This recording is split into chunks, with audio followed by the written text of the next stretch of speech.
la place des femmes en sciences aujourd'hui? La situation s'est bien sûr améliorée depuis les dernières décennies, mais il reste encore un bout de chemin avant d'atteindre l'équité. Les statistiques montrent qu'il existe un grand écart entre les hommes et les femmes. Entre autres, que les hommes choisissent beaucoup plus de carrières scientifiques que les femmes. L'un des facteurs qui expliquerait cela serait un manque de modèles féminins pour les jeunes filles. Mais ce ne sont pas les modèles qui manquent. J'ai été, lors de ma formation, en contact avec plusieurs femmes chercheurs d'exception. C'est pour mettre toutes ces femmes en valeur qu'un groupe d'étudiants et d'étudiantes du Centre intersectoriel en santé durable de l'Université du Québec à Chicoutimi a eu l'idée de mettre sur pied un projet que nous vous présentons aujourd'hui, Lumière sur les femmes en sciences. Afin de vous les faire connaître davantage, nous souhaitons vous présenter des femmes au parcours scientifique remarquable mais souvent méconnu, et pourquoi pas encourager et inspirer les jeunes scientifiques de demain. Dans chaque épisode, nous vous présenterons le portrait de 2 femmes de notre époque ou du passé, en plus de vous présenter une entrevue réalisée avec une chercheure travaillant actuellement au Saguenay-Lac-Saint-Jean.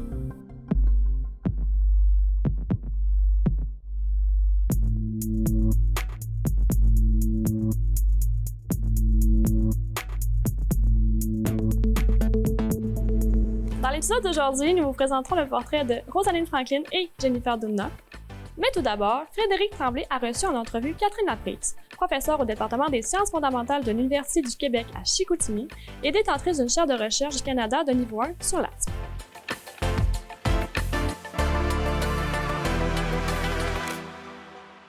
Bonjour Madame Laprise, merci d'être avec nous pour Lumière sur les femmes en sciences. Grand plaisir, Frédéric. Merci d'avoir pensé à moi.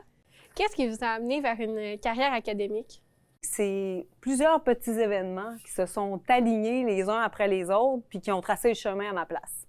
En fait, il y a tellement de choses qui m'intéressaient. Moi, j'aimais les arts, J'étais au conservatoire de musique, j'ai fait de la natation, j'en fais toujours, j'en ai fait un peu plus jeune, j'aimais le sport, j'aimais la littérature.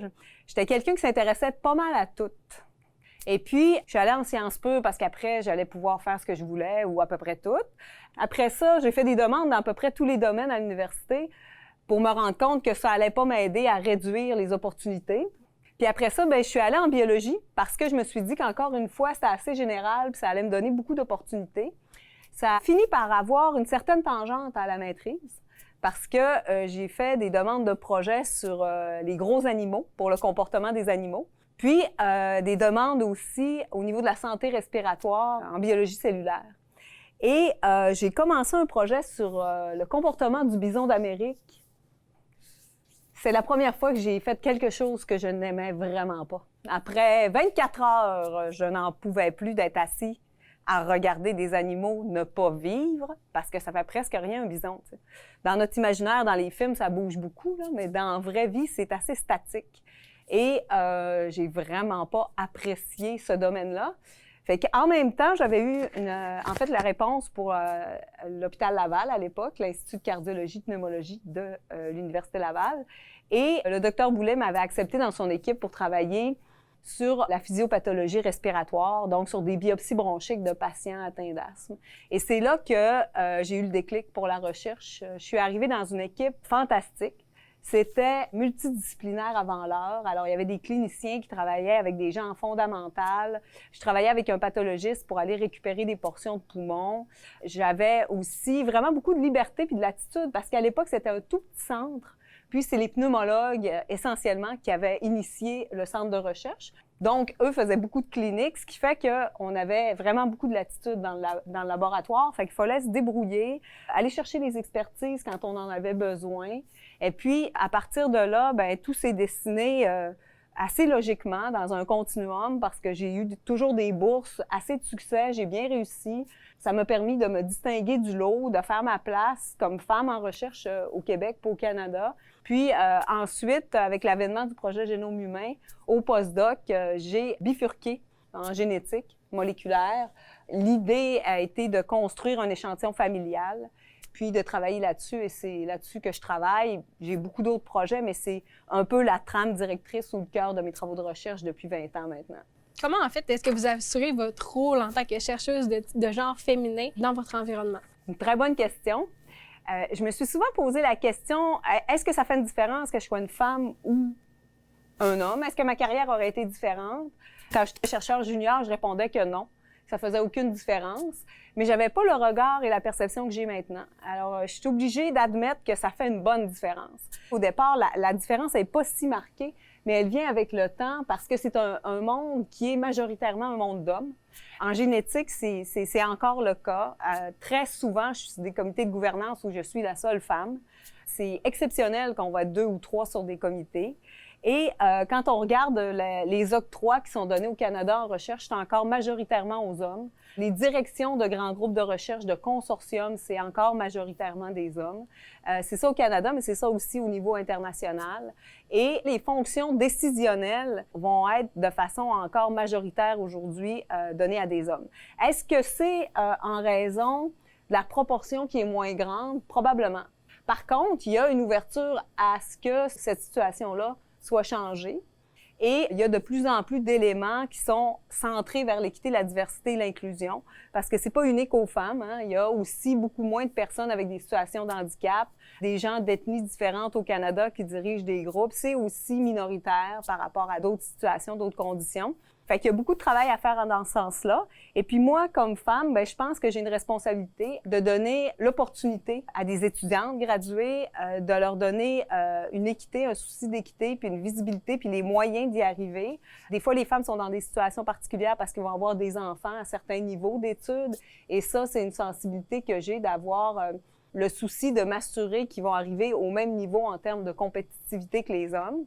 Il y a aussi la place qu'on doit faire aux jeunes chercheurs qui sont des femmes. Souvent, moi, je vais aller les recruter dans les équipes puis je vais les mettre de l'avant pour qu'il y ait des rôles particuliers. Il y a des études qui montrent que les femmes ont moins des fonds significatifs, vont publier dans des journaux de moins grands impact facteurs, vont avoir moins de citations. Mais il y a aussi des études qui démontrent que c'est les femmes qui sont le plus sévères entre elles. Okay. Alors, il y a un paradoxe là-dedans. Moi, ça m'interpelle beaucoup l'idée de, moi, j'ai rushé, tu vas rusher à ton tour. Ouais. Je m'excuse de l'exprimer comme ça. Mais moi, j'adhère pas du tout à cette idée-là. Je me dis que si on veut que les choses changent, il faut être les vecteurs du changement. Puis, à ce niveau-là, j'essaie d'y contribuer. Puis, si on regarde mon CV en ce moment, dans ma carrière, j'ai eu plus que 60 étudiantes graduées aux différents cycles.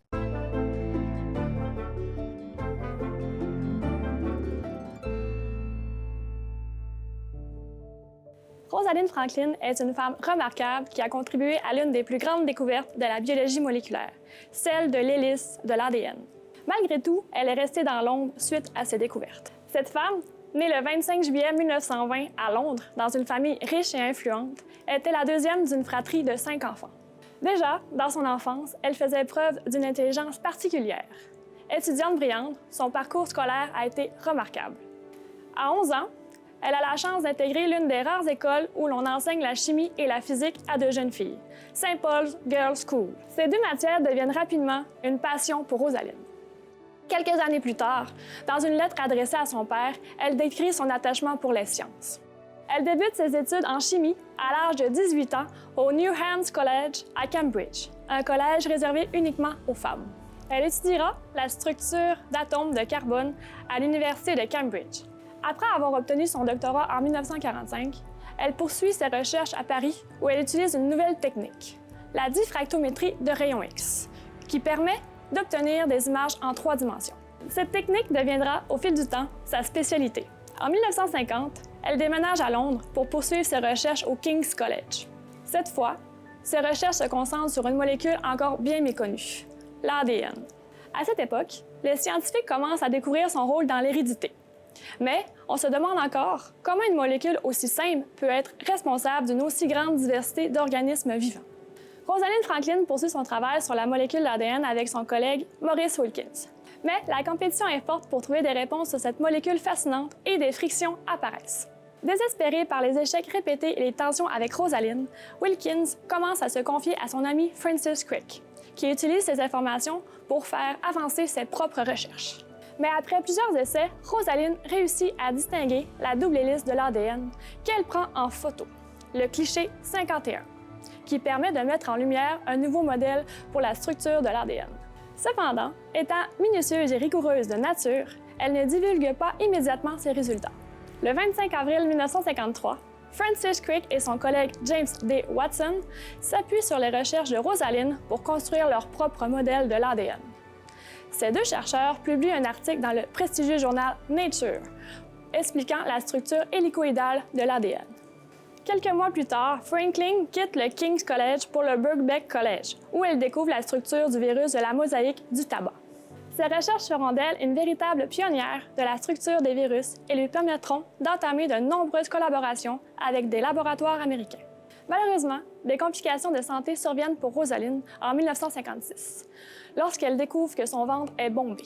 Après plusieurs analyses, les médecins lui diagnostiquent un cancer de l'ovaire. Après 2 années de traitement, elle succombe de son cancer en 1958. En 1962, Watson, Crick et Wilkins se sont vus attribuer le prix Nobel pour la structure de l'ADN.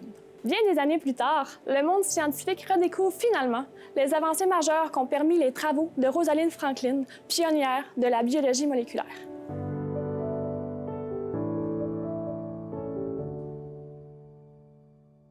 Si on revient à vos débuts, qu'est-ce qui vous aurait dirigé vers l'UQAC?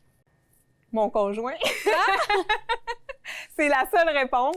Quand j'ai terminé mon postdoctorat, j'avais des offres variées, comme la plupart des postdoctorants qui réussissent bien, là. Alors, j'avais une position à l'Université Laval, une à Vancouver, puis j'en avais une aussi à Londres. Fait que j'avais des offres. J'en avais pas à l'UQAC, en fait. OK. C'est mon conjoint qui travaillait comme professeur au Collège de Jonquière. Et une famille à distance, c'est pas l'idéal. Fait qu'à l'époque, il y avait un programme qui s'appelait Programme stratégique des professeurs-chercheurs et ça permettait aux universités d'avoir des postes de professeurs qui étaient payés par le gouvernement parce que ils avaient vu que la problématique, c'est qu'il manquait de ressources professorales dans les universités. Alors, c'est un programme temporaire qu'ils ont mis en place et sur la base du dossier des candidats, on pouvait gagner un poste de prof et on était payé. Puis ensuite, il fallait que l'université s'implique. Et moi, j'étais venue rencontrer à l'époque M. Gérard Bouchard pour voir si il me permettait d'appuyer ma candidature. Et au département des sciences fondamentales, à l'époque, on avait appuyé ma candidature et j'ai été retenue. Fait que j'ai eu mon poste comme ça au départ, donc avec une bourse. C'était pas du tout un choix délibéré d'établissement. Je suis très heureuse de la carrière que je fais ici à l'UQAC depuis 20 ans maintenant. Je reconnais très bien les avantages d'un petit établissement en région comparativement aux grands, parce que je les ai connus de différentes grandeurs. Pendant ma formation, j'étais à l'Université Laval, à McGill, au MIT, puis donc à Paris aussi. Alors, je connais de gros milieux et je pourrais dire, j'ai vu le spectre. Et dans chacun des milieux, il y a des avantages, des inconvénients. Et le milieu ici me convient très bien. J'ai su en tirer parti. Si vous aviez 3 mots pour décrire l'UQAC, ça serait quoi? Intersectorialité, c'est clair. C'est pas un mot, mais je dirais le lien intime avec sa population. Et le troisième que je dirais, c'est quand même un mot auquel j'aspire pour l'UQAC. C'est la distinction dans certains créneaux. Parce que je pense que les petites universités ont la possibilité de se distinguer en ciblant des créneaux distinctifs.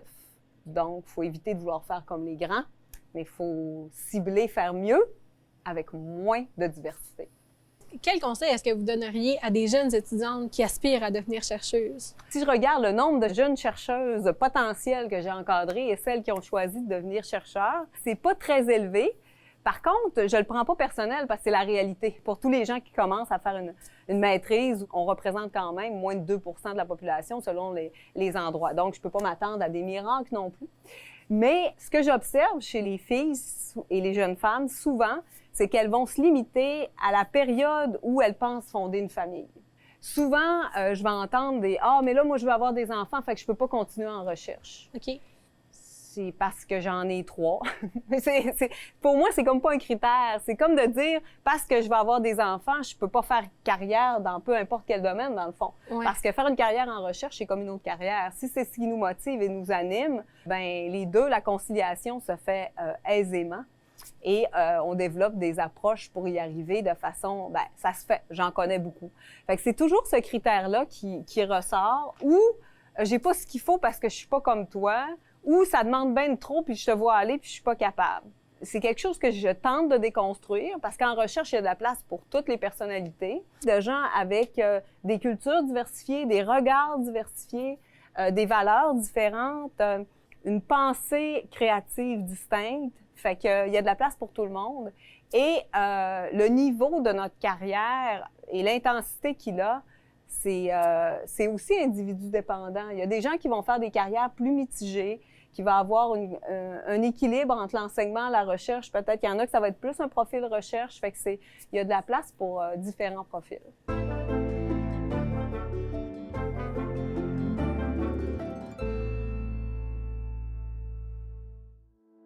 Jennifer Doudna s'est fait connaître auprès du grand public en remportant en octobre 2020 le prix Nobel de chimie pour avoir découvert un outil permettant de modifier l'ADN avec une grande précision, CRISPR-Cas9. Jennifer Doudna est née le 19 février 1964 à Washington, D.C. C'est à l'âge de 7 ans qu'elle quitte la métropole pour s'installer à Hilo, une petite ville à l'est d'Hawaï.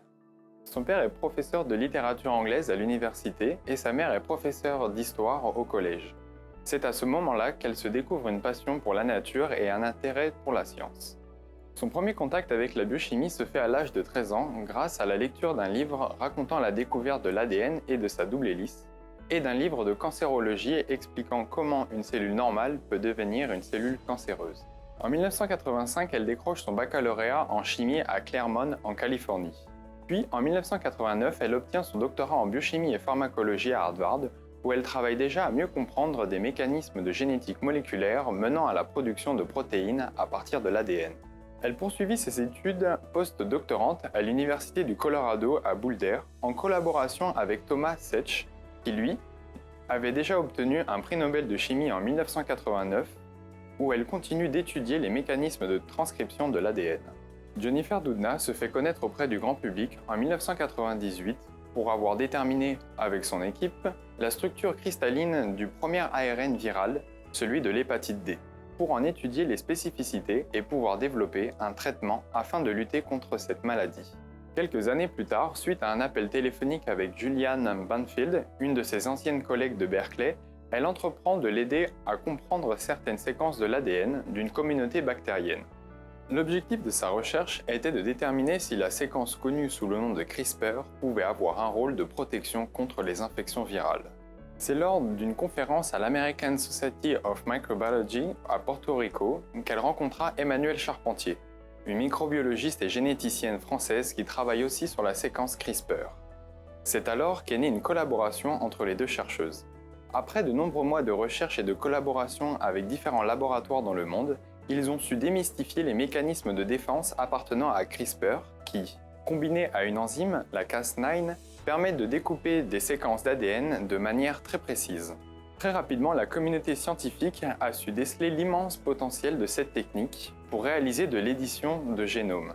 Par exemple, pour modifier des erreurs dans notre ADN qui causent des maladies. Et c'est ainsi que le 7 octobre 2020, elle reçut conjointement avec Emmanuelle Charpentier le prix Nobel de chimie pour cette découverte. Mais à ce jour, sa principale préoccupation se porte sur les potentielles dérives éthiques d'une telle découverte qui pourraient avoir de lourdes conséquences sur la nature humaine. C'est pourquoi des règles très strictes internationales ont été instaurées afin de limiter son utilisation.